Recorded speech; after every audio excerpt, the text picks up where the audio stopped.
Le jour tombe.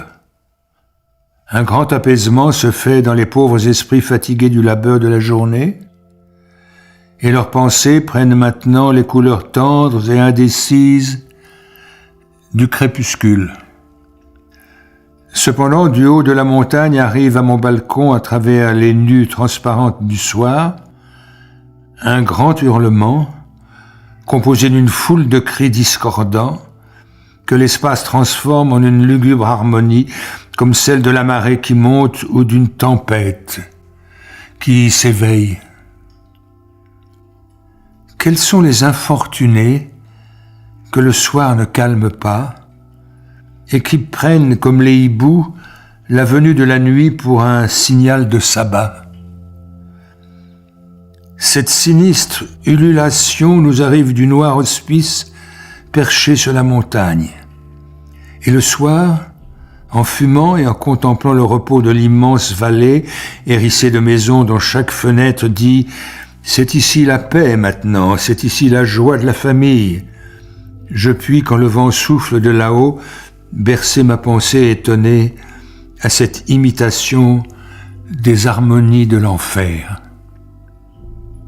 Le crépuscule excite les fous. Je me souviens que j'ai eu 2 amis que le crépuscule rendait tout malades. L'un méconnaissait alors tous les rapports d'amitié et de politesse et maltraitait comme un sauvage le premier venu. Je l'ai vu jeter à la tête d'un maître d'hôtel un excellent poulet dans lequel il croyait voir je ne sais quel insultant hiéroglyphe le soir, précurseur des volontés profondes, lui gâtait les choses les plus succulentes. L'autre, un ambitieux blessé, devenait, à mesure que le jour baissait, plus aigre, plus sombre, plus taquin. Indulgent et sociable encore pendant la journée, il était impitoyable le soir. Et ce n'était pas seulement sur autrui, mais aussi sur lui-même, que s'exerçait rageusement sa manie crépusculaire.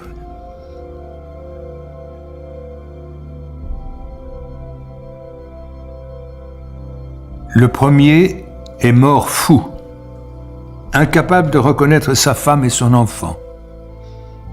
Le second porte en lui l'inquiétude d'un malaise perpétuel et fût-il gratifié de tous les honneurs que peuvent conférer les républiques et les princes, je crois que le crépuscule allumait encore en lui la brûlante envie de distinctions imaginaires. La nuit qui mettait ses ténèbres dans leur esprit fait la lumière dans le mien. Et bien qu'il ne soit pas rare de voir la même cause engendrer 2 effets contraires, j'en suis toujours comme intrigué et alarmé. Ô nuit, ô rafraîchissantes ténèbres, vous êtes pour moi le signal d'une fête intérieure. Vous êtes la délivrance d'une angoisse. Dans la solitude des plaines, dans les labyrinthes pierreux d'une capitale, scintillement des étoiles, explosion des lanternes, vous êtes le feu d'artifice de la déesse Liberté. Crépuscule, comme vous êtes doux et tendre.